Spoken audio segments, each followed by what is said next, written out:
membaca hadis tentang keutamaan memberi. Quran Hadis kelas 6 Madrasah Ibtidaiyah. Sebelumnya kita awali dengan membaca basmalah bersama-sama. Bismillahirrahmanirrahim. Mari kita membaca hadis tentang keutamaan memberi. Sebelumnya, perhatikan contoh bacaan gurumu dan jangan lupa kalian cermati tulisannya. An Abdillah bin Umar radhiyallahu anhu anna Rasulullah sallallahu alaihi wasallam qala al-yadul ulya khairum minal yadis sufla fal yadul ulya hiyal munfiqatu wal yadus sufla hiyas sa'ilatu. Rawahu al-Bukhari wa Muslim. Kita ulangi sekali lagi. An Abdillah bin Umar radhiyallahu anhu anna Rasulullah sallallahu alaihi wasallam qala al-yadul ulya khairum minal yadis sufla fal yadul ulya hiyal munfiqatu wal yadus sufla hiyas sa'ilatu. Rawahu al-Bukhari wa Muslim. Supaya lancar, silahkan dibaca berulang-ulang. Kemudian dibaca bersama teman sebangkumu untuk mengetes hafalan kalian. Mengartikan hadis tentang keutamaan memberi. Perhatikan arti mufradat dari hadis tersebut. An, dari, anna, sesungguhnya, qala, berkata atau bersabda, al-yadu, tangan, al-ulya, di atas, khairun, lebih baik, mina, daripada, as-sufla, di bawah, al-munfiqatu, orang yang memberi, as-sa'ilatu, yang meminta atau peminta. Berikut adalah arti hadis tentang keutamaan memberi. Dari Abdullah bin Umar radhiyallahu anhu berkata, bahwasanya Rasulullah sallallahu alaihi wasallam bersabda, tangan yang di atas lebih baik daripada tangan yang di bawah. Tangan yang di atas adalah pemberi, dan tangan yang di bawah adalah peminta-minta. Hadis riwayat Bukhari dan Muslim. Menghafal hadis tentang keutamaan memberi. Sebelum kalian menghafal hadis tentang keutamaan memberi, bacalah dahulu seluruh hadis secara berulang-ulang.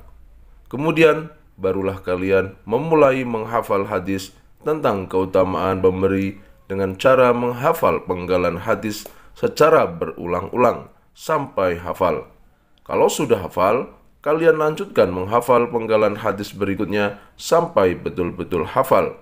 Lanjutkan terus sampai penggalan terakhir hadis tentang keutamaan memberi. Ayo sekarang praktik menghafal penggalan hadis tentang keutamaan memberi berikut. An Abdillah bin Umar radhiyallahu anhu anna Rasulullah sallallahu alaihi wasallam qala al-yadul ulya khairum minal yadis sufla fal yadul ulya hiyal munfiqatu wal yadus sufla hiyas sa'ilatu. Rawahu al-Bukhari wal Muslim. Memahami isi kandungan hadis tentang keutamaan memberi. Tangan di atas adalah orang yang memberi. Kita diminta untuk menjadi orang yang dermawan. Supaya menjadi orang yang dermawan, maka kita harus mempunyai sesuatu yang dapat kita berikan kepada orang yang lain. Sedangkan tangan di bawah adalah orang yang meminta atau pengemis. Meminta atau mengemis adalah perbuatan yang harus kita hindari. Kita diminta untuk berbuat baik kepada sesama. Berbuat baik itu termasuk sedekah. Bersedekah merupakan akhlak yang terpuji. Kita harus tebarkan kebaikan kepada sesama. Kebaikan akan membawa ketentraman dan kedamaian. Permusuhan dan perpecahan akan terhindarkan dengan adanya persatuan. Rasulullah Shallallahu Alaihi Wasallam bersabda, "An Hudzaifah radhiyallahu anhu, anin Nabiyya Shallallahu Alaihi Wasallam qala, kullu ma'rufin shadaqatun." Rawahu Muslim. Dari Hudzaifah radhiyallahu an, dari Nabi Shallallahu Alaihi Wasallam bersabda, setiap kebaikan adalah sedekah. Hadis riwayat Muslim. Dengan bersedekah, harta kita tidak akan berkurang. Justru harta yang disedekahkan akan diganti oleh Allah Subhanahu wa Ta'ala. Bersedekah harus dengan hati yang ikhlas tanpa mengharapkan imbalan dari orang yang kita beri.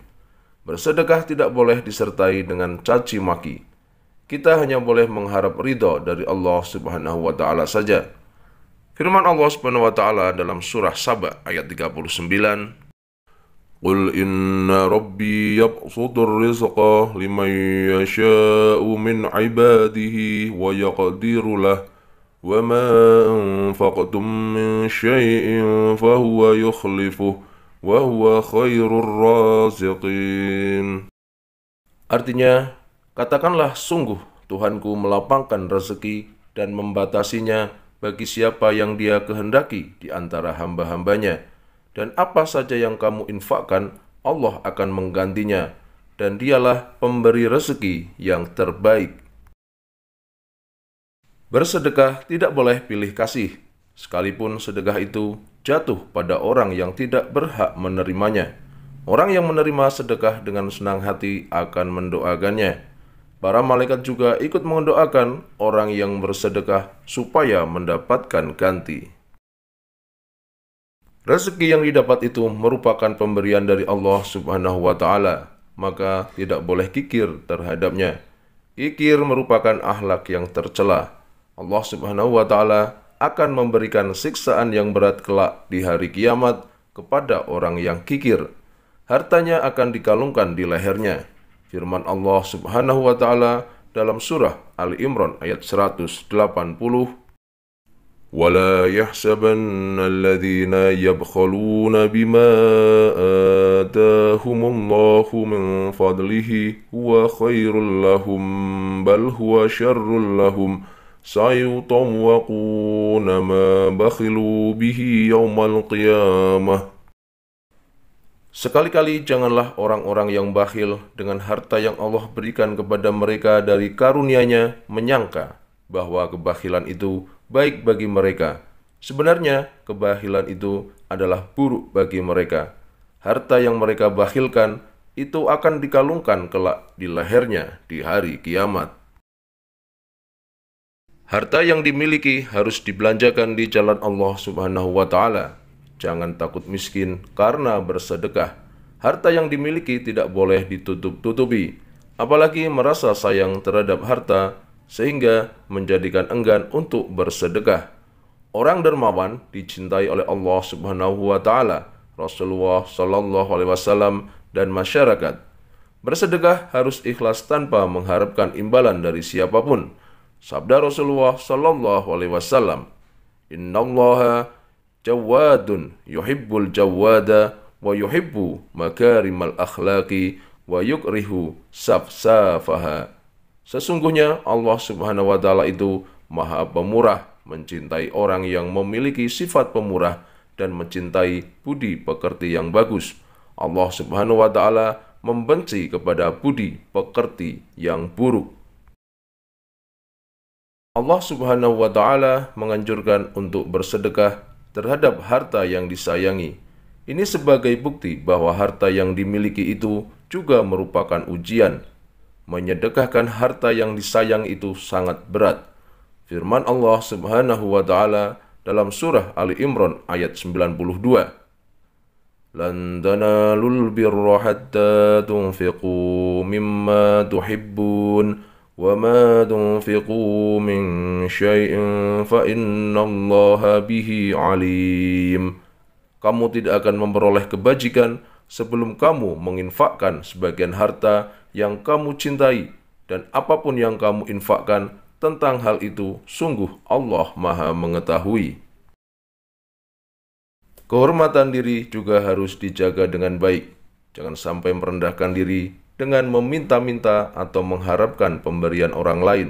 Seperti diisyaratkan hadis di atas, bahwa tangan di bawah adalah peminta. Derajatnya lebih rendah dari orang yang dermawan. Untuk menjadi orang yang dermawan harus bekerja keras. Allah Subhanahu wa Ta'ala memerintahkan untuk selalu bekerja keras. Karunia Allah Subhanahu wa Ta'ala di muka bumi ini harus dicari. Jangan sampai bermalas-malasan. Dengan kerja keras, Allah Subhanahu wa Ta'ala akan memberi kecukupan. Bekerja keras bisa merubah nasib, bahkan bisa menjadikan kaya raya. Dengan kekayaan yang dimiliki akan menjadikan lebih leluasa dalam bersedekah. Mari menulis hadis tentang keutamaan memberi. Setelah kalian bisa membaca, menerjemah, dan memberi kandungan hadis tentang keutamaan memberi, sekarang kita latihan menulis lafaz hadis tentang keutamaan memberi. Untuk dapat menulis lafaz hadis tentang keutamaan memberi dengan benar, perhatikan dan cermati lafaz di sebelahnya. Silahkan dibuat kolom seperti berikut ini.